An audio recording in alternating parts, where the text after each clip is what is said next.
Dear student, आज एक ही topic discuss करेंगे अपन कंटिन्यूस चार्ज डिस्ट्रीब्यूशन, यानी चार्ज को किस तरह से अपन डिस्ट्रीब्यूट कर सकते हैं। तो एक मैंने लिया लीनियर, सरफेस एंड वॉल्यूमेट्रिक। तो ये तीन टाइप से आप चार्ज डिस्ट्रीब्यूशन पढ़ेंगे 12th के अकॉर्डिंग। तो सबसे पहले अपन लिखते हैं लीनियर चार्ज डेंसिटी। नोट करेंगे इन चीज़ों को।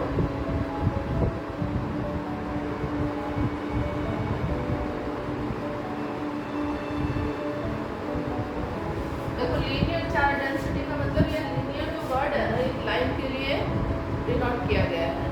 तो लाइन का मतलब चार्ज कहाँ डाला गया है, वायर के ऊपर डाला गया है, और वायर की जो थिकनेस है वो अपन नेग्लिजिबल लेंगे। तो मान लो ये मैंने एक चार्ज लिया, वो लिया, वायर लिया, और ये वायर जो है वो एल लेंथ का है। अब मान लो इस पे मैंने डाला पॉजिटिवली चार्ज। थिकनेस को अपन क्या ले रहे हैं यहाँ पे,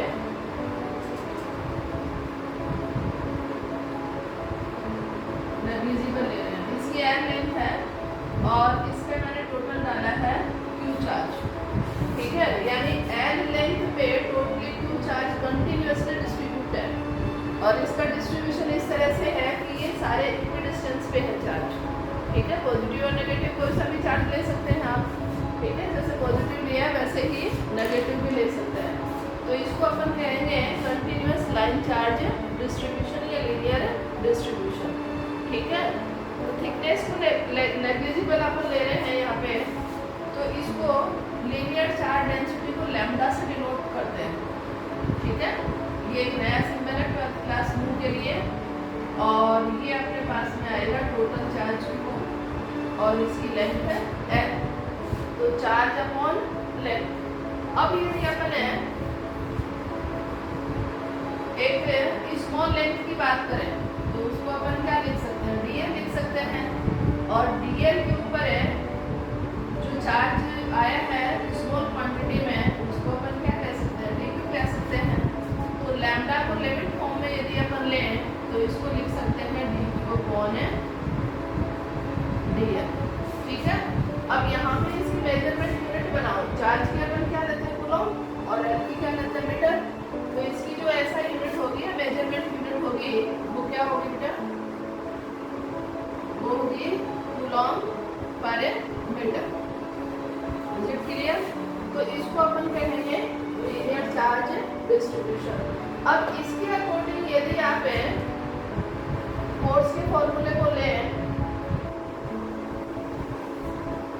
तो आप इसकी लीनियर चार्ज डेंसिटी के अकॉर्डिंग ले सकते हैं, और या फिर अपन इलेक्ट्रिक फील्ड को लिखेंगे, इलेक्ट्रिक फील्ड करवाऊंगी मैं आगे। तो ये आप नोट कर लीजिए, फर्स्ट टाइप है लीनियर चार्ज डिस्ट्रीब्यूशन वाला, लीनियर चार्ज डेंसिटी का। ठीक है, क्या होगा, charge upon length. Second type अपन ले रहे हैं surface charge density. Surface charge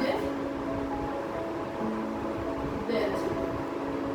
तो इसका मतलब क्या है कि आपने किसी सरफेस के ऊपर इक्वल डिस्टेंस पे कंटिन्यूअसली चार्ज को डिस्ट्रीब्यूट किया है। अब ये सरफेस आपका कैसा भी हो सकता है, ये मैंने एक चार्ज वो सरफेस लिया और इस पे यूनिफॉर्मली पॉजिटिव चार्ज मैंने डिस्ट्रीब्यूट कर दिया।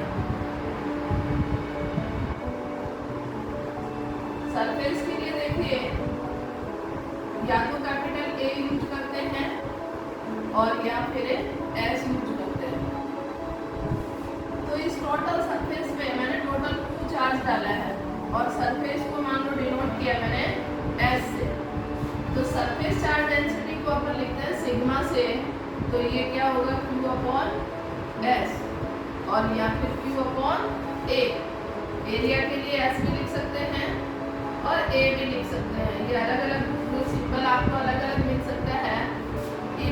इसका भी मान लो एक छोटा पार्ट अपन ले, तो छोटे पार्ट का एरिया अपन लिख सकते हैं ds, और इस पे जो चार्ज आएगा वो लिख सकते हैं dq। तो सिग्मा इज इक्वल टू क्या हो जाएगा, बाई रेडियस। ठीक है, तो ये अपने पास में आ गया सरफेस चार्ज डेंसिटी। और सरफेस चार्ज डेंसिटी का जो मेजरमेंट यूनिट है वो क्या बनेगा, आप बनाओ, ये कूलॉम में, और सरफेस को किस में लेंगे, मीटर स्क्वायर में, तो ये हो जाएगा कूलॉम पर मीटर स्क्वायर। ठीक है, तो ये अपने पास में आ गया सरफेस चार्ज डेंसिटी। ये तीनों टर्म आपकी इलेक्ट्रिक फील्ड में यूज होगी, कई बार इसमें कोर्स में भी यूज होती हैं। अब अपन लेते हैं volume charge density. Volume charge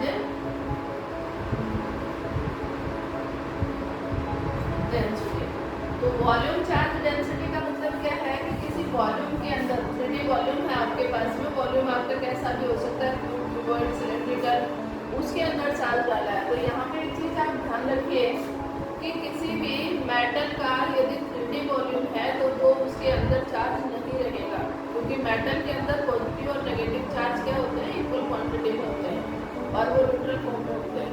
ठीक है, जितना पॉजिटिव चार्ज होगा उतना ही नेगेटिव चार्ज होगा।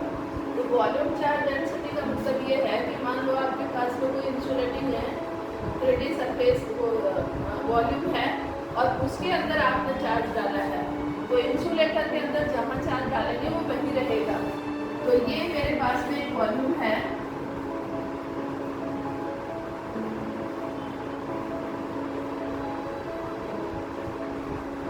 और इसके अंदर मैंने Q चार्ज को भरा हुआ है, यूनिफॉर्मली भरा हुआ है, दैट मीन्स पूरे वॉल्यूम के अंदर है। तो टोटल चार्ज क्या है बेटा, Q, और वॉल्यूम को अपन क्या ले रहे हैं, V।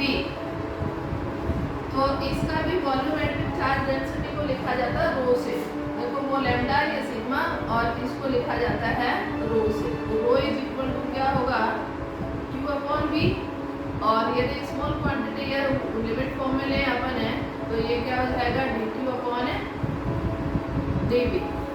तो ये ध्यान रखना, यदि आप किसी मेटल है वॉल्यूम के अंदर डाल रहे हैं, मेटल का कोई क्यूब या क्यूबॉइडल है, तो उसके अंदर चार्ज अंदर इनसाइड कोई चार्ज नहीं रहेगा, वो आउटसाइड आ जाता है, वो सरफेस पे आ जाएगा, तो वो सरफेस चार्ज डेंसिटी में कन्वर्ट हो जाएगा।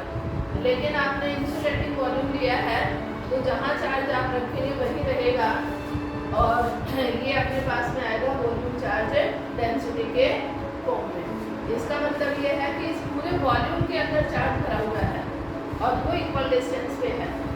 इसकी यदि मेजरमेंट यूनिट आप बनाएंगे तो ये क्या बन जाएगी, बोलिए, ये हो जाएगी कूलॉम पर मीटर क्यूब।